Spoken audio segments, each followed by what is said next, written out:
Hi guys, and welcome back to Birmingham Fan TV. This is the Bftv podcast, episode 15. I think it's episode 15. Obviously, you'll see, no Mark, no Emily. Emily's ill. Mark is watching the England women's game because, we won't go into Mark. And Chris can't make it this week. However, I have got a new addition to the team. This is Jaquob. Jaquob, say hello. Hi guys. Jacob's been my good friend for a good number of years now, and you're off the back of what was your role at Macclesfield? It was media officer. You were media officer at Macclesfield, so Sol Campbell. Controversial figure to say the least. He was he was a bit outspoken, but a great character to be around. Is he actually? Yeah. I get an air of arrogance from Sol Campbell, like. He was definitely arrogant, but the work that he'd done, he had a right to be arrogant, really. But he transformed that football club in a matter of a couple of months because it was all going completely downhill. They were rock bottom, dead and buried, like an amateur sort of club, and then. He took them over. They just had a more professional attitude about them, which is great to see, and hopefully they can kick on this season. But he did a great job, didn't he? And I know he got the plaudits. I don't know if you saw it. Obviously, working within the club, does he notice the plaudits when he was in there? Did he? Did he know he was doing? I think job? He knew. Deep down, he knew all along. Ever since his first press conference, he knew it was as if he was doing the club a favour. Yeah. So I saw that one. He knew he was doing a good job. Yeah. So you've got a dab hand in this industry and this field, and obviously put your tin hat on because it gets worse with Blues fans. Don't take any offence. Blues fans are ruthlessly critical. I'm watching all you guys. I see your comments, but thank you anyway. I do mean to thank you all for getting involved. Obviously, I know it's been a tough week. I know the Monk sacking video was my last video. I know we didn't do a podcast last week. I've been extremely busy. I go away next week, and I didn't have time to film a podcast. I didn't have people on hand to come and film with me. But I've been waiting for Jaquob to get back off his lad's holiday, to be honest, to get him on. No pressure. I'm here now. No pressure, mate. But where do we start? It's been a long 2 weeks since I last did one. Lots changed in this football club. A lot has happened. Scratching my head. Monk's gone. Obviously, I tapped into that in my reaction video. And obviously, people have heard my side of it. What's your opinion on it? I was absolutely devastated when the news broke, actually. Just, obviously, the rumours had sprouted out saying that he'd look set to leave, whether it be resignation or that the board sacked him. And then it sort of died down a little bit, didn't it, really? Yeah. Probably about a day or two. I think after. He said that. There was whispers that he said he had no idea. Yeah, he confirmed he was going to stay regardless. Yeah. And I did have, I had somebody I knew who was telling me that he'd gone, and I kind of just brushed it off. It's not happening. Yeah. And then I was, in fact, I was sat on the balcony, ready to go out, have a good time. I was already feeling bad enough as it was. Had a bad night before, so I needed something to lift my spirits, and then all I see on my phone is a notification. Birmingham City Football Club tweeted, and then it was a Garry Monk statement, and I just went, oh, please don't let this be what I think it's going to be. And then bang, they delivered, didn't they? It's just like one step forward, 2 steps back all the time. The work that he's put into the club, not just the club as well, but the community, his tireless efforts. It was just it felt good to be a Blues fan again. Yeah. And all that with his departure, all that seems to have just been taken away a little bit. But we've been through worse. I suppose we've had worse scenarios. Yeah, we've faced adversity before. We'll come through it. We'd previously come off the back of Steve Cottrell. We know what that is, to be honest. It was a tough one. Yeah, obviously, the rumours had almost prepared people for what was coming. We brushed it off. Things went quiet. We come back, and obviously, it was not a great way to start with. But I think what worries Blues fans more than Monk going, which is bad enough in itself, is the statement reads so many different things. I'm going to take this off because obviously it's singing all over the place. It reads too many things for you to digest in one go. You've got the club want to change philosophy, which we'll get into in a minute.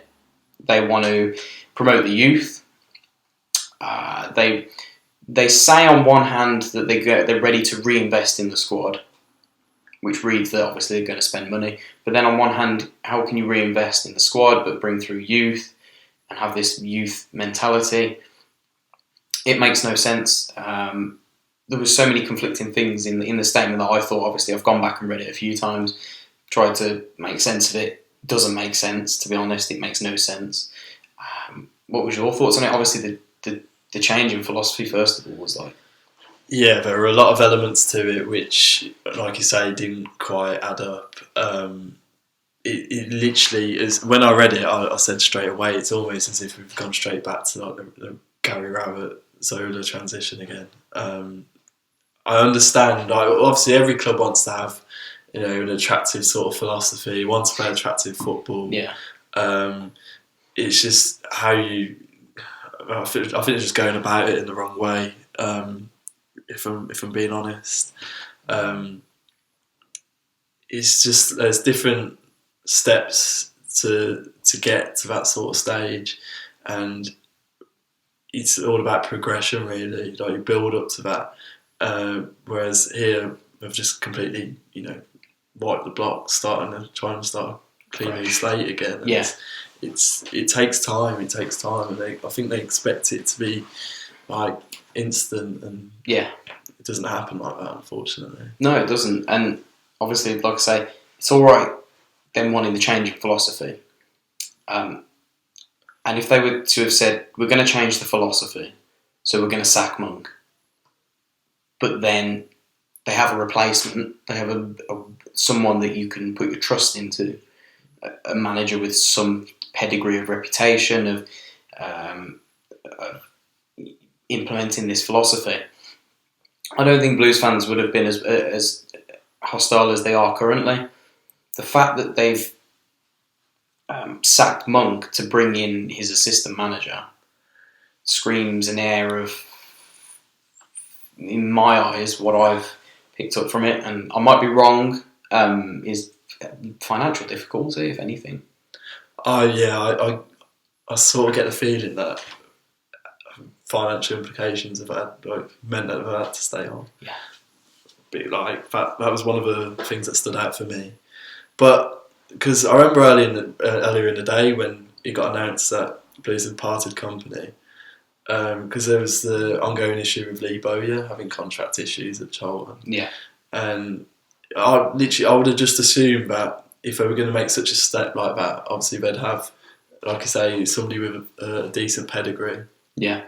Lined up. Yeah. In replacement for it, but it just seems like they've just took the cheap option, and we've got a puppet in Clotet, I think. Yeah. Clearly, so he's a good coach. He really is, and I think that I did some research into his time at Oxford, which was his last managerial job. I've got the notes here somewhere. Wasn't that it was his first as well? Wasn't it? Was it his one and only? It's his only managerial job. Yeah. But he's had a number of coaches. He's had a number of jobs. I can't seem to find it, but I think it was 29 games, 10 wins, 8 draws, 11 defeats. So it's not bad reading. Blues only managed 14 wins last season in the whole of the season. He had 10 wins in January. Oxford had never been as high at that point as they were under Clotet. He still got the sack, so it made no sense. They'd scored, I think it was 44 goals as of January. We only scored 64 last season, 20 off what we amounted. His stats made for decent reading. His stats made for a manager that shouldn't have been sacked.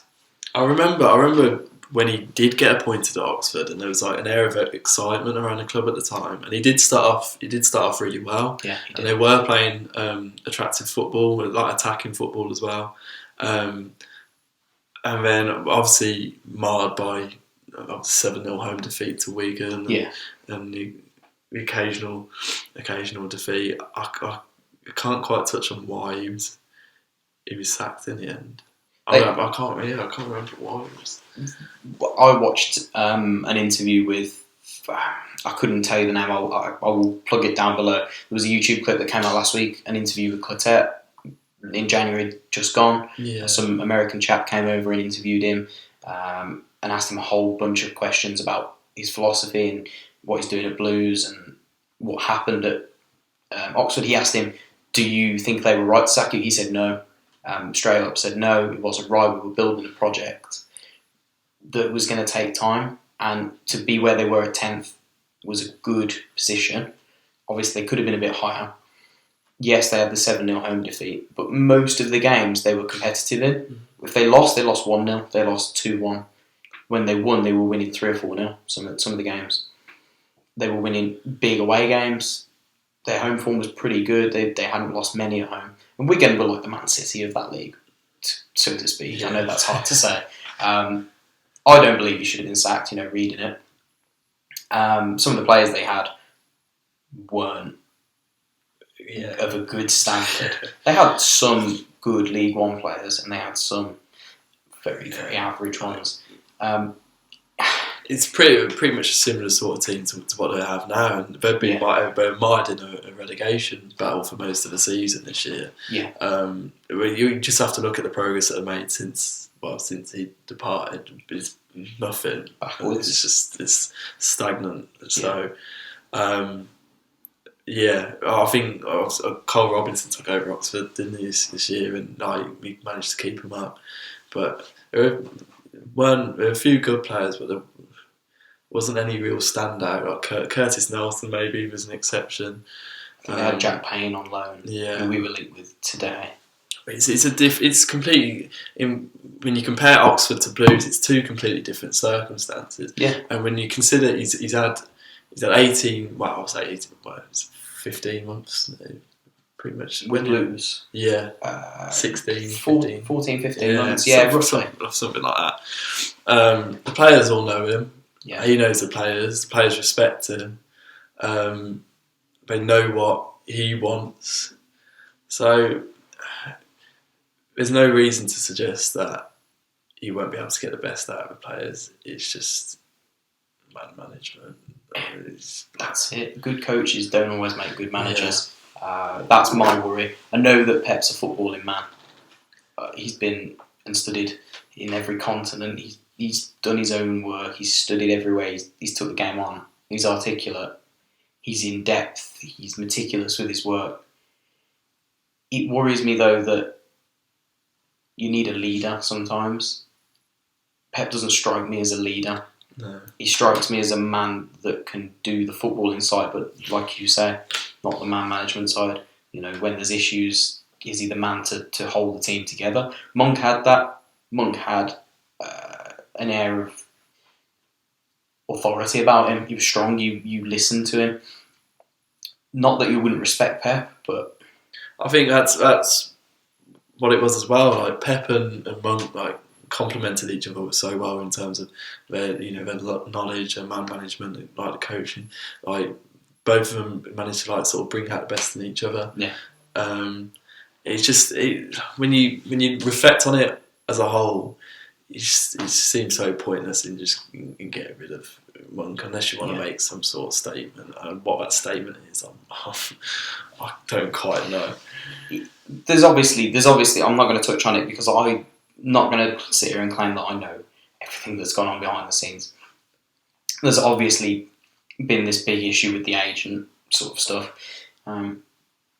Monk trying to use his agent to get as many deals through the door as possible. All of them had to come through his agent. That doesn't bode well. And obviously I can understand the board's frustration on that one.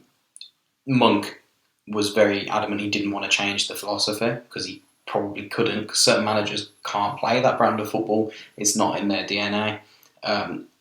I get that as well. I understand the board want to make that change. They don't want us to be this dogged, defensive, hard to beat. We're going to beat you 1-0. We're going to come in here and play for the draw. They want to be that team that goes and takes the game to people. I like that. I've been calling for that for 4 years, saying that I'm sick of being this Gary Rowett team.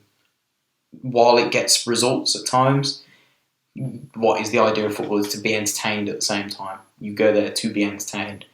Obviously, it's getting that balance. We need a manager that can implement that then, like we say. And they took a huge gamble with Pep. It worries me because financially, if they take the gamble, it doesn't pay off, we go down. If we were in financial trouble now, we'd be in a Bolton. Yeah, severe financial implications. So it worries me. Obviously, you've then got Beale's gone as well. Big talk. That is a big talking point actually, because there was murmurs of discontent, wasn't there, between. It was the charity gig as well. Yeah. I mean, you had that, and with the ongoings with Christian Speakman as well. Apparently, him and Richard Beale didn't quite get along, and conflict of interests, and yeah. But the whole story that's kind of stemmed out about Beale and Monk going to this charity gig in the wake of the under-23s game against Leeds. Yeah. I can understand why the board would be upset about that. Yeah. You would, wouldn't you? From a business standpoint. From a business point of I view, get it. you can totally understand. It's just... He's had this planned for a long time. It's an annual thing now. And he didn't know the Blues were going to get to that final. Mm-hmm. I'm sure he felt that Robbo was more than capable of taking that team there and doing the best that they could. And to be fair, they didn't disgrace themselves. They got to penalties and lost.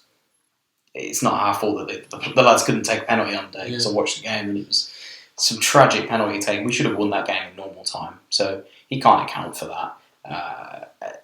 I think that the sacking, that one, is for me is more disappointing than Monk's, almost, because Beale's a Blues fan. Yeah, he lives, breathes, and he speaks Blues. He's been there for 10 years. I think to treat him like that is nothing short of a disgrace. If you want to change the philosophy in the under-23s, do it a different way. Don't sack him. Put him in another role.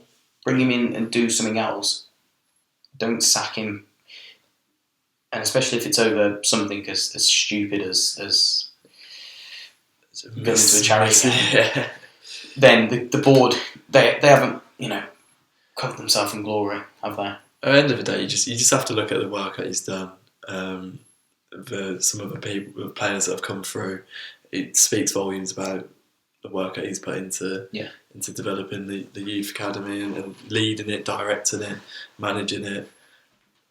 So what is our loss will definitely be somebody else's gain. Oh yeah, he's not going to struggle to get work, is he? And that's the sad thing. Robbo's been put in charge. The rumour has it that Javier Calm is due to come in. Okay, not going to sit here and claim that I know anything about that one. I know nothing about this guy. I know that he's coming from the club that we have the affiliation with, which is Cordes UA. I don't know the team. Like 4th division, or 3rd division. Yeah. Something like that. Yeah. And I get it. Again, I get it. But what worries me is not all Spanish teams play Spanish football. Like, you're taking another massive risk. I feel like they're only taking it because we have this affiliation with them. I know the mould they're trying to go for is this Brentford mould. Brentford play attacking football. Brentford play front foot football. Brentford play very, very, very, very entertaining football, which I'm incredibly jealous of. And the club itself is ran like a well-oiled machine. They bring in players for 1-2 million. They bring through youth. They develop them. They all play the same way. They play this fantastic philosophy from the 18s to 23s to the seniors, and then they sell them on for stupid amounts of money, and you keep going, and that cycle continues. And they're just they're building a new stadium now because of this work. They're growing. They're a club that are growing. They're trying to go for that, but they're going around it the wrong way. Yeah. For me, it's worrying that a man who has the football knowledge of my 8-year-old sister, who really has only ever run a failed camp in China, like a football camp, is making these big changes. And I don't know what your take is on it, but yeah, when you look at his history, his career history, his career history speaks for itself. It doesn't scream at you as a man who can lead for any football club for that matter. Ideally, no. You sort of get elements of his decisions are like purely like commercial based, like the attractive philosophy, like just different elements just scream at you as if he's treating it as if like it's a business, which seems like a little bit obvious now. Yeah, he's a businessman. They are businessmen, all of them. Edward Cheng, Dom Ren, and even the big bosses ahead of them, who you don't see, who we don't know about. I don't know about them, but I know they're in China. They're all businessmen. They're all incredibly intelligent businessmen, but a football club is ran in a completely different manner to a business. You've got to have that business element, but it's more than that. I think they allude to the whole structure of it. I think they're missing key components of it all. There's so like you said with Brentford, like the Brentford model, even with like Norwich, with obviously they had a great season, obviously, of course, going up. Yeah. But it took a time, and there were so many different components that you had to put together. The scouting, obviously the academy system, bringing in Daniel Farke, the manager, giving him time to like sort everything out on the pitch. Yeah. It's just, I think they're just a bit impatient with what they want to do. Like you can admire the ambition, but just go the wrong way about it. Yeah, it really isn't. I'm glad you touched on Norwich because anybody that's watched this before, obviously people know my admiration for Stuart Webber, who's the technical director, head of football at Norwich. He was brought in from Huddersfield. He got Huddersfield up. He did all the transformation at Huddersfield, got the club rolling, got them up, played a great brand of football when they went up, or a decent brand of football. I think Huddersfield went in a different direction. He went and then got in at Norwich, and he'd been there for 2 years before they'd gone up. He changed the philosophy. If you watch Talk Norwich City's interview with him this week, he says at times it wasn't working. Not in his first season, when Norwich finished about 14th, 13th, things weren't working there, and he was, he says it's a process. It takes time. They've redone the training ground, the youth academy they've brought through, Max Aarons and all of that. And Daniel Farke was on the brink of losing his job at the start of last season because they didn't start the season right. But you've got to. It takes time to build that philosophy. It's not something that you can click your fingers and we'll win 10 games start next season. It's not going to happen. What I've been saying over the last 2 weeks, I have many conversations with my old man, is that for Blues to start moving forward, to take that first step forward in the right direction, we need someone like that, someone that can do that football inside. Mm-hmm. If Dom Ren would swallow his pride for 5 minutes instead of thinking he's the top dog, and go and get himself a head of footballing director who can oversee the footballing side of that aspect, and leave Dom Ren to the business side of it and all of that, we would take massive strides forward. but Don Ren wants everything done his way. Yeah. And it's so scary that this man is still running the club, to be honest. Forget the Monk sacking, because that has elements of understanding. But everything he does, again, the statement this afternoon, I think, was, I think it was the interview with Pep or something this afternoon. Don Ren's going to oversee a large portion of the transfers, if they happen. What does he know? Yeah. What does he actually know? He probably knows no more than what we do. He's not a scout. He's not a... No. He hasn't had experience in the game. Yeah, it worries me. It really does worry me. And that brings me on to Blues haven't yet, if you exclude Gary Gardner, haven't yet signed anyone. The date is the 27th of June. While it's not panic stations, No, we aren't leaving ourselves a load of time to bed them in. Yeah, there's not a lot of rumours knocking about either, No. which doesn't usually bode well. I mean, rumours are rumours, anybody can make anything up, but usually around this time we got something concrete knocking about for a few different players. Yeah. Whether like targeting and at the minute with Blues it doesn't look very bright. I mentioned earlier as well, Cardiff made 3 fairly good signings today. Joe Day, Curtis Nelson and Will Vauxhall, and it just feels like other teams are already, we've got their plan in place. I think Blues are it feels like we're out in the wilderness a little bit in terms of who they want to acquire, and it's just Yeah. Again, it's not filling the fans with confidence. I think the idea ahead of a season is to build this anticipation, excitement, and then give fans reassurance that we're going in a direction. Whether we go up, no one's expecting us to go up. But fans are expecting a little bit of progression on last year, which would be maybe top half, maybe. Anything from 12, I would have said, was a good season. And to do that, this squad is going to need, for me, 5 players. This squad needs 5 players, at least. This is with what we've got now. You look at the youth, they talk about youth coming through. Jude Bellingham is evidently going to be played next season. Yeah. That fills me with a bit of excitement, because this kid looks good. Like, Wes Harding obviously has come through, Charlie Lakin's come through. Charlie Lakin will get his chance next year again to work a little bit harder. Steve Seddon coming back from Stevenage, Wimbledon. He was quite impressive actually. Yeah. He was impressive. Yeah. Both operating left back and left mid. He's got a bit about him, but Viv's back, isn't he? Should have been him off. I think Viv's such an enigma for me. I can't figure him out, because the kid looks like he's got blistering pace. He's got a bag of tricks, but he never seems to do anything anyway. He went to Portsmouth and he didn't exactly set the world on fire. Yeah, but I don't think that playoff semi-final exactly worked wonders in terms of giving him a lift up. No, it really didn't. And this is what worries me.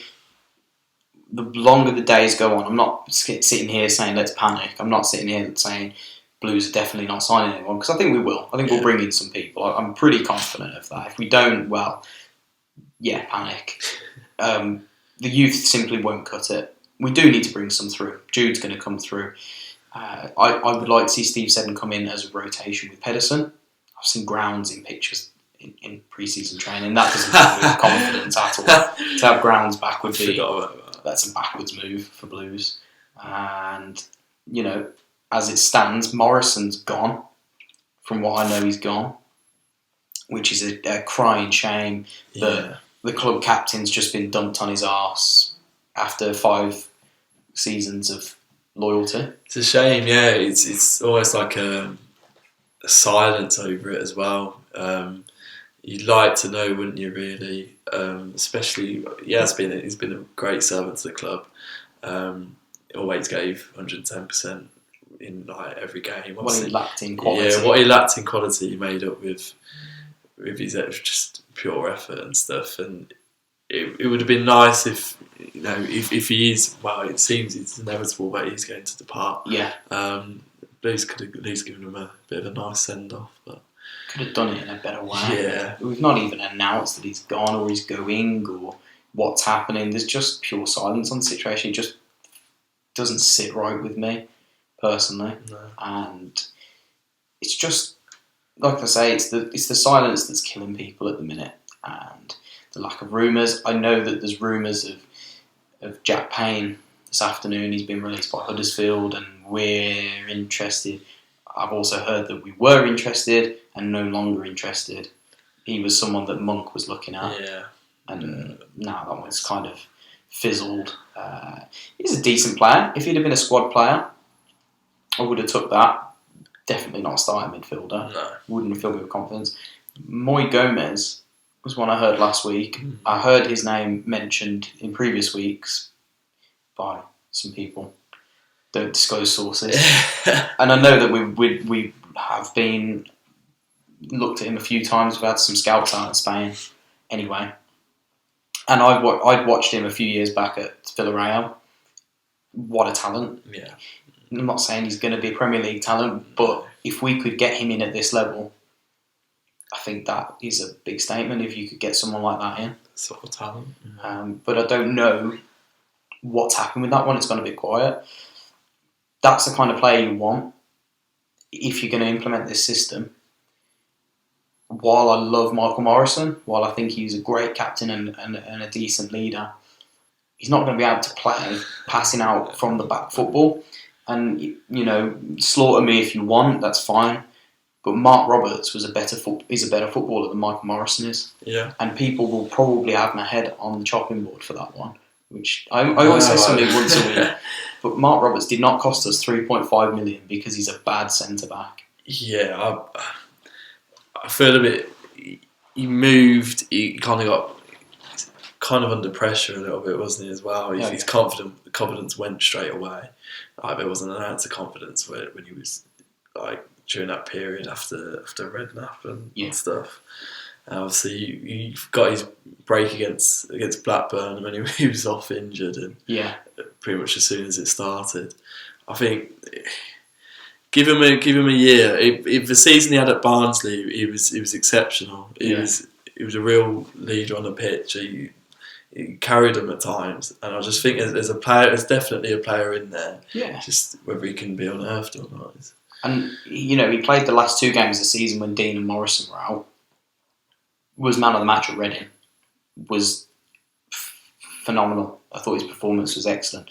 The thing is as well, if we're going to implement this system, you need someone that can pass the ball. Morrison couldn't pass the ball.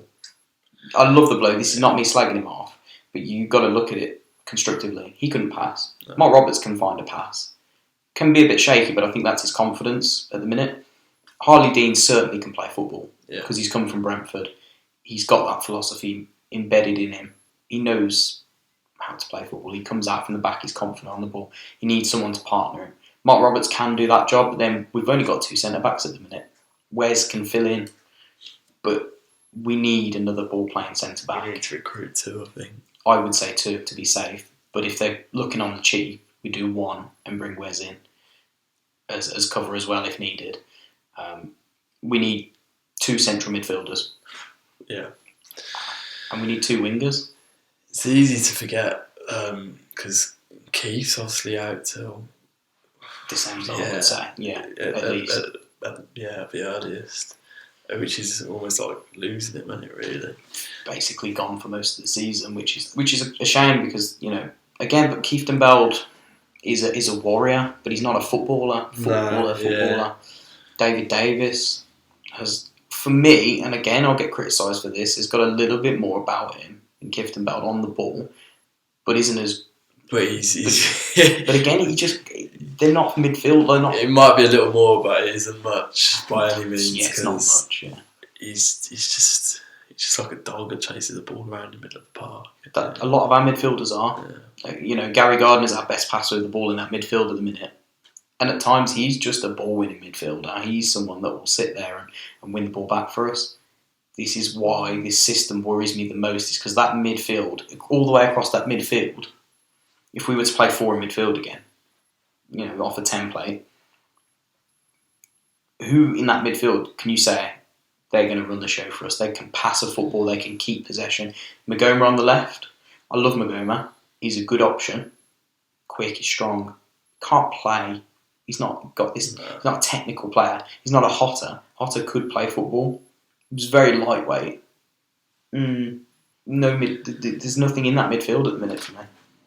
I did say Hotter was a player. I probably said last year Hotter was a player that you tend to build your team around. Yeah. And if Blues were to get him out, we seen how he played in the Diamond, and he was exceptional at times. It was the burdens that came with it. Obviously, didn't outweigh the.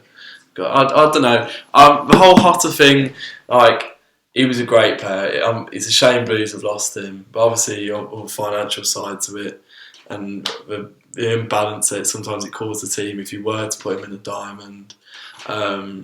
There were obviously positives and negatives, but if obviously the board want to play in an attractive manner, then you think first and foremost that is the first paid one on the team sheet. I thought that, yeah. I thought, obviously we didn't know at the time when Hotter went that things were going to change, so I was a bit more accepting of it. I thought, okay, he's going to probably bring in someone with a bit more power and pace on that right hand side, and I accept that. But to lose him and then to say we're going to change the style of play makes no sense, other than the financial side of it, where his wages were crippling. They were really bad, and by the sounds of it, we got somewhere between 4 and 5 million for him. And Gary Gardner came back, which we wanted back, really. Covered our losses. Yeah. We didn't really make a loss on Hotter as such, but it's a shame because he's been absolutely hammered by Blues fans for the last 2 seasons because the expectation on him was huge coming in as our record signing. What he'd done at Brentford, but we didn't give him that platform to do what he did at Brentford. You watched him at QPR in that first half. He was magic. He was magic. Exceptional. We can say Shay Adams got a hat trick there, but he got the corner for Harley Dean's header. He played that little reverse ball for Adams to go around the goalkeeper. He played the back heel for the 4th goal. Yeah. The man ran the show that day, and they couldn't deal with him. That's the kind of player you want if you're going to go for this. All right, Hotter's gone. Let's not cry over spilt milk, but we need another one like that. Moy Gomez is another player that can do that. I can't see us going and signing 5 or 6 players of that ilk. We simply don't have the money. I mean, that is another thing. We obviously don't know how much money we've got. We could sit here all day and list names of players who we think Blues could buy or should buy, or see it with 50. There's loads, whether it be Championship, League 1, League 2. But at the end of the day, it's just. It's a really uncertain situation, and one that is in the next 6 weeks we're going to see what sort of situation overall the club is in. Well, that's it. It's a telling 6 weeks. It's a massive 6 weeks. We ideally need the new signings in before we start the games back home. So they're not going to be in time for when we go to the pre-season camp in Portugal, but they need to be here when we're playing those Swindon and Bristol Rovers. If they're not, why? Because we're already missing a month at the start of the season then to get them bedded in. So for me, it's a bit pointless. The recruitment will define our season. The recruitment to bring in those attacking players, especially, will define our season. However, instead of going in and what's coming in, going out, Adams is they're going to fight tooth and nail for him by the sounds of it. 15 million turned down last week from Southampton, or earlier this week. Yeah. 25 million is the asking price, and the club are determined to keep him. What's your thoughts on that? Obviously, we could bankroll the club with that. Yeah. It's to be fair, I thought Blues would be willing to roll over probably a couple of months ago. I thought a bid would come their way about 15 mil and they'd probably accept it. Yeah. So it's quite refreshing to see that they're standing firm on this one. I mean, when was the last time we had a player who made such an impact like this? Yeah, I would say again, Marlon King was the last player that made an impact like this, coming in like with his 20 odd goals. Well, he's just a raw talent. You don't. Yeah. The way he's developed over the past 18 months is incredible, and we all knew he sort of had it in him. Yeah. But he's just been able to complement his physical presence, his pace. He's more. He thinks more now, like the way he runs into the channels and stuff. He's an all-round striker, and he'll be a credit to any Premier League team by a mile. Yeah. I think if he did sign for a Premier League club, he would make an impact. That's it. It's infuriating me watching some of the comments on Twitter, like Southampton fans saying he's not worth 25 million. How can you say that in the current market, and a player that scored 23 goals last season, and not just that, his overall work? If you watch the kid play, he is a £25 million player. Where are you going to go and get a player like him? Yeah, that's worth anything that you can pay anything less than 25. They're going after a chap, I don't know his name, for 15 million. He only scored 10 goals last season for his own club, but they value him at 15 million. How can you value someone that scored 23, not at 25? And they're saying it's because he's not proven. Well, there's a lot of players that make that step up, like Andre Gray and Chris Wood, who were championship provers. They said, they're not going to make it, but then they make the step up, and look at them both now. They're banging in goals. Of all the teams, I thought that would be willing to take a gamble on. I would have said Southampton, but obviously, proven wrong with it. But if Man U were spending 23 million on Daniel James, was it 23? 20 million. Yeah, and 50 odd million on Wan-Bissaka. He's only had one good season, again, forgetting, Southampton fans saying he's only had one good season. Wan-Bissaka's only had one good season, but he's valued at 50. It doesn't make much sense. The valuations that Southampton fans keep banging on about makes no sense, and I'm glad we're standing firm, to be honest, because he's another player that you build your team around.